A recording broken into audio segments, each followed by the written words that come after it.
Okay, ji, Assalamu alaikum. So I'm going to start off with inventory valuation right now. Uh, let's see how this works. Okay, so this is on the right side. You should see this as your inventory valuation sheet. इस तरह की sheets बनानी होती हैं. अपना career start करोगे इंशाल्लाह, so you'll have to do this. Okay, so we're going to start off with FIFO first. FIFO is first in first out. जो पुरानी inventory होगी पहले जाएगी. उसके बाद फिर जो नई वाली inventory होगी, तो latest inventory has to be taken away later. Let's start, sir. At 1st January, Brahms had an opening inventory of 50 teddy bears at a purchase price $30 each. आप डेट लिख देंगे January 1. आप बैलेंस के column में जाएंगे, एक purchase के column में, सेल्स के कॉलम, बैलेंस के कॉलम में. You 50 teddy bears, it's $30 per, that's going to be $1,500. So you have an inventory of $1,500. So you call this as details के कॉलम में balance run down. Next is on the 8th of January, you've sold some teddy bears. There are 30 units that you've sold, right? तो inventory कभी भी याद रखोगे, inventory sheet है ना, inventory is always valued at cost, right? So you need to understand कि आपने जो है ना इसको selling price value नहीं करना, इसको cost price value करना है. So it's going to be 8th of January, you've sold goods and you'll be writing it down in the sales column and in the balance column. तो अब हमारे पास जो है ना कितने 30 units sell किए हमने, तो 30 units है. कितने के खरीदे थे sir? Selling price has nothing to do with inventory valuation because inventory is valued at lower of cost net realized value. Cost पे रिकॉर्ड करना है, सेलिंग प्राइस का इससे कोई ताल्लुक नहीं है. सो 30 इंटू 30 मेक्स इट 900. इसी तरह बैलेंस कॉलम में 30 यूनिट्स माइनस कर दिए. 30 at $30, that's going to be 900. So the balance, because same inventory थी आपके पास और कोई item inventory नहीं था, 20 units इसके बच के $30 वाला जो teddy bear बचा है वो 20 teddy bears बचे हुए, right? That's after the 8th of January. Then 10th of January you've purchased new set of inventory, right? So their value is $30.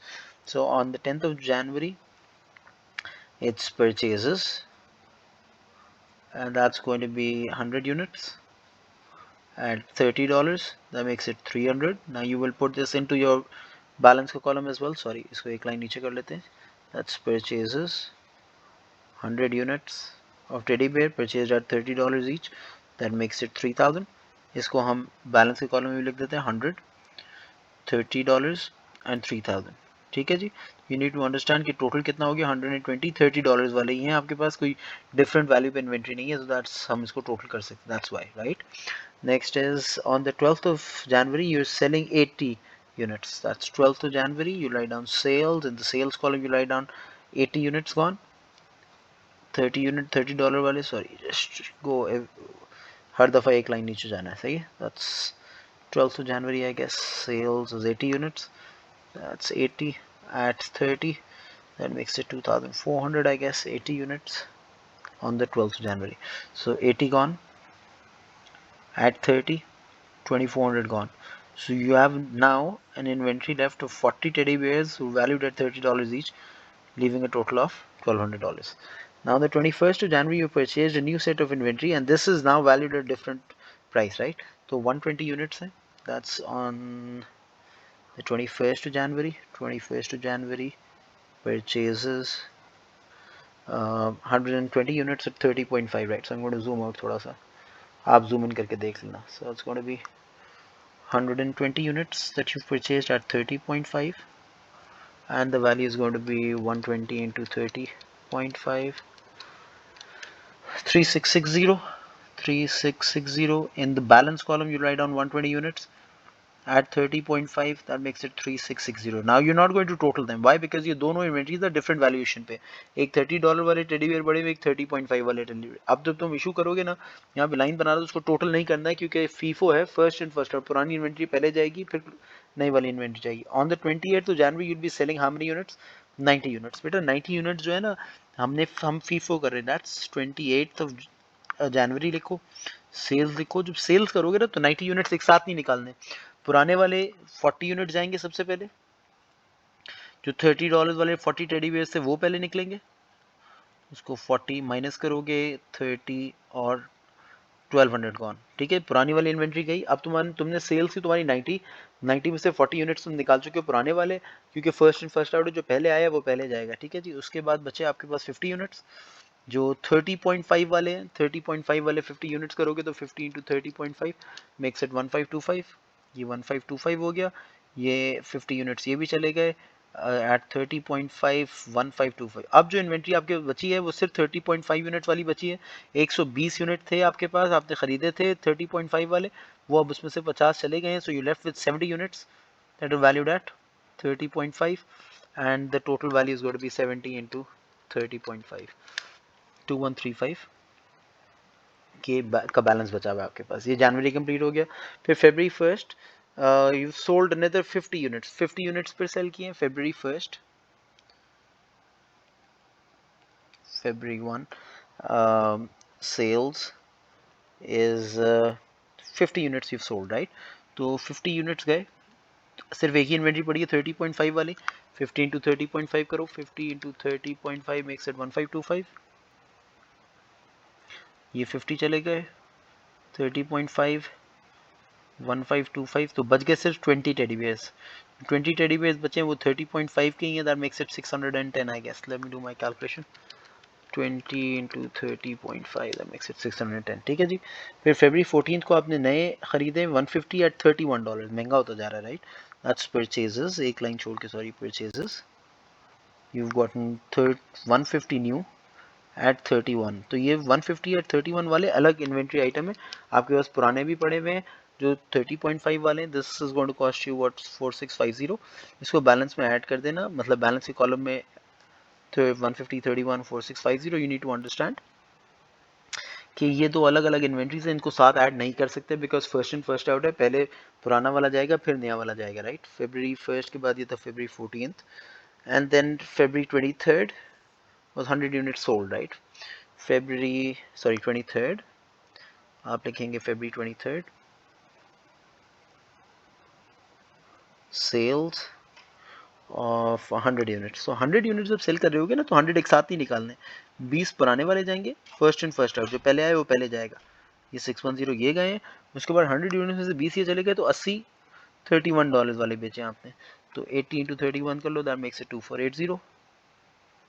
इनको माइनस कर दो बेटा। 20 इसी तरह 30.5 वाला चला गया, 610 gone, and then 80 gone at 31, that makes it 2480। ये माइनस हो गया। उसके बाद जो बेटा बैलेंस बच गया ना, 115 से 80 चले गए, तो 70 बच गए 31 यूनिट्स वाले, $31 वाले। एंड 70 इंटू 31 कर लेता हूँ तो 2170 की मेरे पास इन्वेंट्री पड़ी हुई है। ठीक है, मेरे पास 70 टेडी बेयर्स बचे हुए जो $31 के थे। उसके बाद 1 मार्च स्टार्ट हो गया। 1 मार्च को आपने फिर सेल्स किया, तो आप लिखेंगे March 1 sales and you sold 30 inventory items, right? 31 वाली पड़े में 30 into 31 कर लो, that makes it 930। ये 30 चले गए 31 वाले, that makes it 930। इनको माइनस करो तो 40 यूनिट्स बच गए आपके पास 31 वाले। 2170 माइनस 930 कर लो, या फिर 40 into 31, that makes it 1240। $1240 की इन्वेंट्री आपके पास पड़ी हुई है। On the 4th of March अब नया एसेट, नई इन्वेंट्री खरीदो जो 31.5 की है, तो March 4th लिखोगे, परचेजेस लिखोगे, दैट्स 120 यूनिट्स। परचेजेस कॉलम में 30.5, 120 इंटू 30.5, 3660। ठीक है जी, ये अपने बैलेंस के कॉलम में लिख दोगे। इन दोनों बैलेंसेस को ऐड नहीं करना है क्योंकि 40 पुराने पड़े में $31 वाले और 120 नए पड़े 30.5 वाले, दैट्स 3660। ठीक है जी, इसको टोटल नहीं कर सकते बिकॉज दो अलग अलग टाइप्स ऑफ इन्वेंट्री हैं। तो कुछ जो हैं वो 30.5 वाले हैं और कुछ जो हैं 31 वाले, sorry it's not 31, sorry it's not 30.5, sorry my bad, it's 31.5। so 120 into 31.5, that's 3780, sorry my bad, that's 3780। this is again 31.5, this is 3780। तो आपके पास ये टेडी बियर्स अभी पड़े हुए हैं। ठीक है जी, 4 मार्च का स्टेटस है। 19th को यू सोल्ड 120। जब सेल्स करोगे तो बड़ा ख्याल रखना, ठीक है जी। So it's the 19th of March, आप लिखेंगे सेल्स। अब आपने 120 यूनिट सेल करने हैं। 120 यूनिट्स में ये नीड टू अंडरस्टैंड कि फर्स्ट एंड फर्स्ट आउट है, तो पहले पुराने वाले निकालोगे, तो 40 गॉन, मतलब सेल्स की कॉलम में ब्रैकेट नहीं लगाना, 40 into 31, that's 1240। in the balance column write down 40, $31 वाले, that's 1240 gone।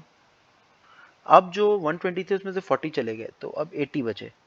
80 इंटू 31.5, 31.5 वाले में से 80 निकालना है। 31.5 इंटू 80 करोगे, late me do my calculation, that's 2520, 2520, 80 ये भी गए, 31.5, that's 2520, all of this is gone.